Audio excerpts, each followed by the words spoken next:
Welcome to our blog. আজকে আমাদের একটা ভ্রমণ কাহিনী হতে চলেছে, ট্যুর ব্লগ হতে চলেছে মেনলি। আজকে আমরা বেরোচ্ছি ইস্ট সিকিমের উদ্দেশ্যে। আমরা বেহালা থেকে রওনা দিচ্ছি। এখন বাজে 5টা মতো। আমরা হয়তো 15-20 মিনিট পরে একদম পুরোপুরি রেডি হয়ে বেরিয়ে যাব। তো আমাদের এই ব্লগটা পাটে পাটে আসবে তোমাদের জন্য। পুরোপুরি তো একটা ভিডিওতে দেওয়া সম্ভব না, তাই জন্য চটপট সাবস্ক্রাইব করে রাখো আর আমাদের সাথে আমাদের জার্নিতে এক হয়ে যাও, ঠিক আছে? আচ্ছা, আমরা কোথায় কোথায় যাব একবার বলে দিই। আজকে আমরা এখন এখান থেকে যাচ্ছি হচ্ছে শিলিগুড়ি। শিলিগুড়ি থেকে কোথায় যাব? শিলিগুড়ি থেকে শিলারিগাঁও যাব। তারপর ওখান থেকে ইস্ট সিকিম যতটা ঘোরা যায় তোমরা সাথে থাকো আর দেখতে থাকো, ঠিক আছে? আর একবার তোমাদেরকে একদম ফাইনাল লুকটা দেখাবো যে কিরকম ভাবে আমরা রেডি হয়ে যাচ্ছি। আচ্ছা, আমরা কিন্তু এটা হচ্ছে বাইক রাইড করছি, আর আমাদের সাথে কিন্তু কোনো গ্রুপ যাচ্ছে না, আমরা নিজেরাই যাচ্ছি। তো দেখতে থাকো ব্লগটা, ঠিক আছে? চলো রেডি হয়ে আর একবার তোমাদের কাছে আসছি। আমাদের লাগেজ আমাদের গাড়িতে তুলে নেওয়া হয়েছে। এখন বাজে 6টা মতো। এই ব্যাগটাকে বলা হয় স্যাডেল ব্যাগ, আর একটা বাঞ্জি রোপ দিয়ে দুদিকে দুটো বাঞ্জি রোপ দিয়ে ভালো করে বেঁধে নেওয়া হয়েছে, যাতে কোনো প্রবলেম না হয় হাওয়ায় বা ঝটকার মধ্যে যখন বাম্পার টাম্পার পড়বে বা খারাপ রাস্তায় কোনো যাতে অসুবিধে না হয়।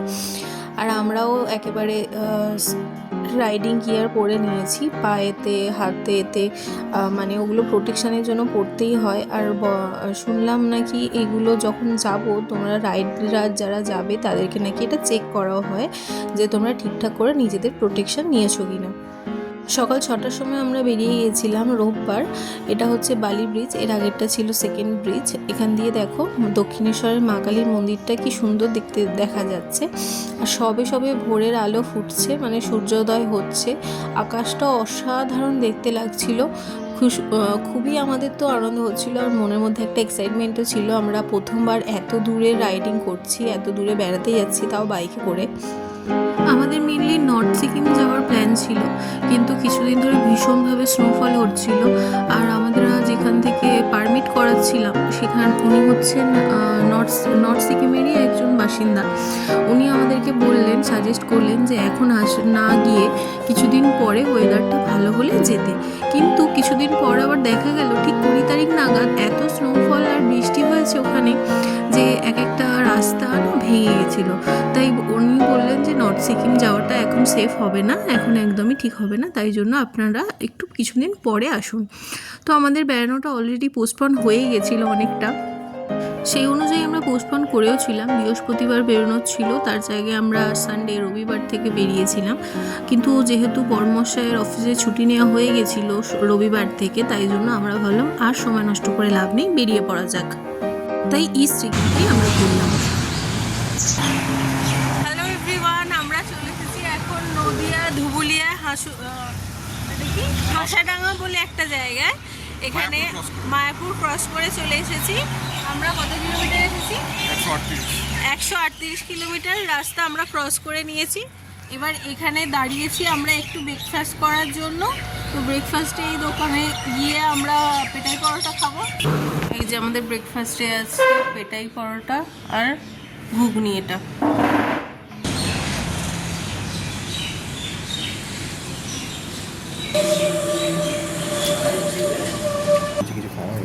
হ্যাঁ, সকালে বেরিয়ে আমরা কিছুই খাইনি।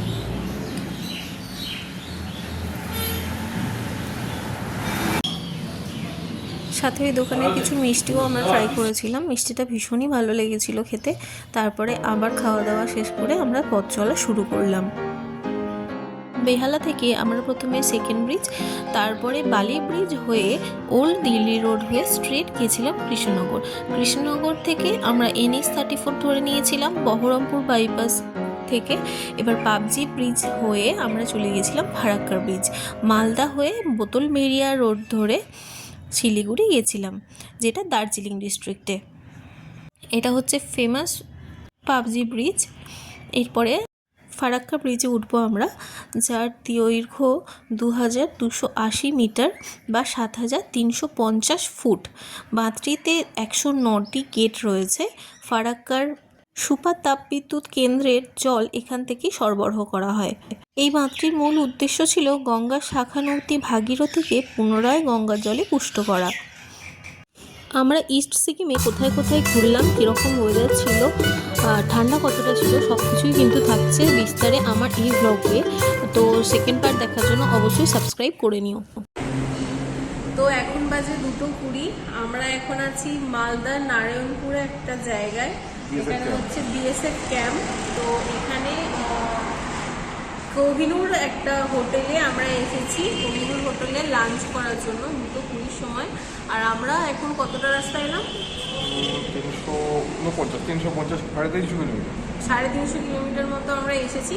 তো এখানে দেখছিলাম যে ভাত ছাড়া যদি অন্য কিছু পাওয়া যায়, কিন্তু ওনারা বললেন যে হয়ে যাবে চাউটাও, কিন্তু ওটা করার জন্য এখন পুরো প্রিপেয়ার করতে পুরোপুরি টাইমটা লাগবে। তো আমরা যেহেতু এখান থেকে শিলিগুড়ি তাড়াতাড়ি চলে যাওয়ার জন্য তাড়াতাড়ি চলে যাবো ভাবছি, পৌঁছে যেতে চাইছি, তাই জন্য আমরা এখানে যেটুকুনি যা খাবার ছিল ডিম থালি নিয়েছি, তোমাদেরকে দেখাচ্ছি। দেখো, হচ্ছে ভাত, উচ্ছে আলু ভাজা, এটা হচ্ছে পাঁপড় ভাজা, আর এখানে একটা সবজি আছে বাঁধাকপি দিয়ে একটা সবজি আছে, পেঁয়াজ, এখানে ডাল, ডিমের ঝোল, আর আমি আমার জন্য একটা ডিমের অমলেট নিয়েছি। এতটা দূরত্ব, রাস্তাটা যেন মনে হচ্ছিল শেষই হচ্ছে না, কখন যাবো কখন শিলিগুড়ি পৌঁছাবো। কিন্তু রাস্তাটা সন্ধ্যেবেলা সকালবেলা প্রত্যেকটা সময়ই আলাদা সৌন্দর্য ছিল। মাঝে রাস্তায় যদিও আমরা অনেকবারই দাঁড়িয়েছি, লাঞ্চ করার জন্য বলো, ব্রেকফাস্ট করার জন্য বলো, চা খাওয়ার জন্যই বলো, বা পেট্রোল পাম্পে পেট্রোল নেওয়ার জন্যই বলো। হ্যালো, এখন বাজে 6:23। আমরা এখন আছি NH কত 27 NH 27-এর রোডের উপর আলিগঞ্জ রোডে বাবা হোটেল বলে একটা জায়গায় এসেছি। এখানে চা স্ন্যাক্সের জন্য সন্ধ্যেবেলা খিদে পেয়ে গেছে, তো এখানে এসে বসেছি চা স্ন্যাক্স খাওয়ার জন্য। আর এখনো 80 কিলোমিটার মতো বাকি শিলিগুড়ি ঘুরতে। ওই কতক্ষণ দেখাচ্ছে, 1.5 ঘন্টা না, 1.5 ঘন্টা মতো সময় নিলে আমরা মোটামুটি শিলিগুড়ি পৌঁছে যাব।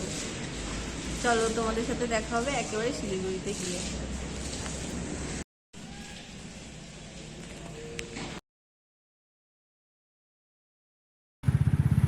তবে আমরা যেখানে যেখানে খাওয়ার জন্য দাঁড়িয়েছি, দোকানে যা পাওয়া গেছে সেই মুহূর্তে অ্যাভেলেবেল ছিল, আমরা কিন্তু সেটাই খেয়েছি। কোনো কিছু নতুন করে অর্ডার দিয়ে সেটাকে প্রিপেয়ার করে খাওয়ার মতো সময় কিন্তু আমাদের হাতে ছিল না, যেহেতু আমাদেরকে এতটা কিলোমিটার যেতে হতো শিলিগুড়ির জন্য। বাগডোগরা এলাম, এখান থেকে এখনো 12 কিলোমিটার।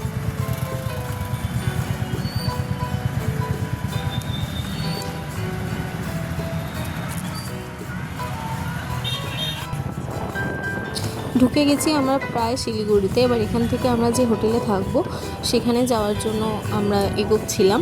তো রাস্তায় দেখলাম একটা কনসার্ট হচ্ছে, তো আমাদের আর সময় ছিল না যে ওখানে দাঁড়িয়ে দেখবো বা কিছু, যেহেতু রাতও হচ্ছিলো। আর আমরা আগে থেকে কিছু ঠিক করে আসিনি, কারণ আমরা নিজেরাই ভাবিনি যে আমরা ডাইরেক্ট শিলিগুড়ি পৌঁছে যাব।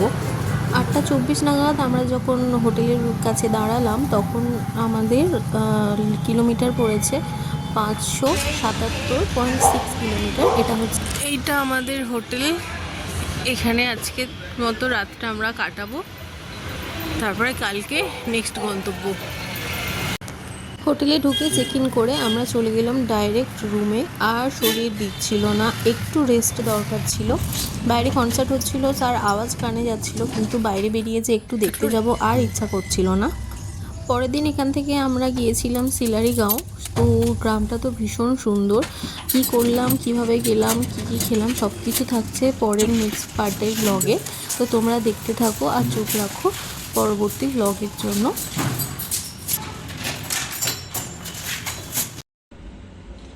ফাইনালি আমরা শিলিগুড়ি পৌঁছে গেছি, রুমেও ঢুকে গেছি।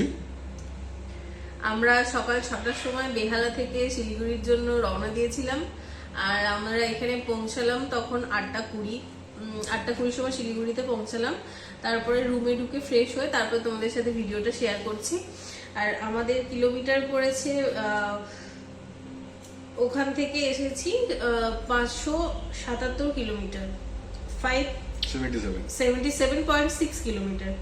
তো আমরা ফার্স্ট টাইম এরকম বাইক রাইড করলাম, মানে ওর গাড়ি কেনার পর এই প্রথম আমরা বেরোলাম, মানে বাইকে করে। আমরা অতটা এটা নিয়ে অভিজ্ঞ নই বা বাইকে খুব বেশি দূর যাওয়া আমাদের অভ্যাস নেই, কিন্তু তাও আমরা যে একদিনে শিলিগুড়ি পৌঁছতে পারলাম। আমরা তো ভেবেছিলাম হয়তো শিলিগুড়ি অবধি পৌঁছতে পারবো না, মালদা টালদাতে হয়তো নাইটটা স্টে করে তারপরের দিনকে আমাদের হয়তো আসতে হতে পারে, কিন্তু দেখলাম যে না, আমাদের প্রো বাইকার রয়েছে আমার সাথে, তো শিলিগুড়ি একদিনে ঢুকিয়ে দিয়েছে। আর আমরা রুমে ঢুকে গেছি, চেক ইন করা হয়ে গেছে, আমরা খাবারও অর্ডার দিয়ে নিয়েছি। আর আজকে ইচ্ছা করছে না বেরোনোর, দুজনের শরীর মোটামুটি ঠিকই আছে, কোনো রকম কোনো প্রবলেম হচ্ছে না। তো তোমাদেরকে চলো আমাদের রুম ট্যুরটা দেখাই, রুমটা আমি আমাদের দেখাই, ঠিক আছে? চলো।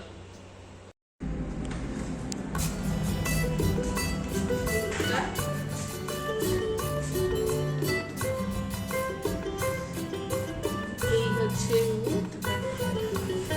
এখানে সুন্দর একটা place আছে, এখানে বসার জায়গা আছে, এখানে একটা কাবার্ড আছে, কাবার্ডের মধ্যে আমি মোটামুটি আমার জিনিসপত্র রেখে দিয়েছি। আর এখানে আমরা খাবার অর্ডার করেছি, খাবারটা দেখাচ্ছি।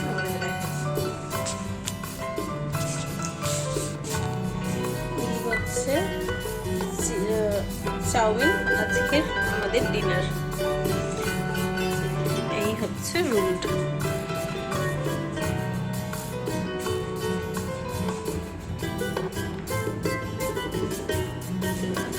তোমাদের বাথরুমটা দেখিয়ে দিই।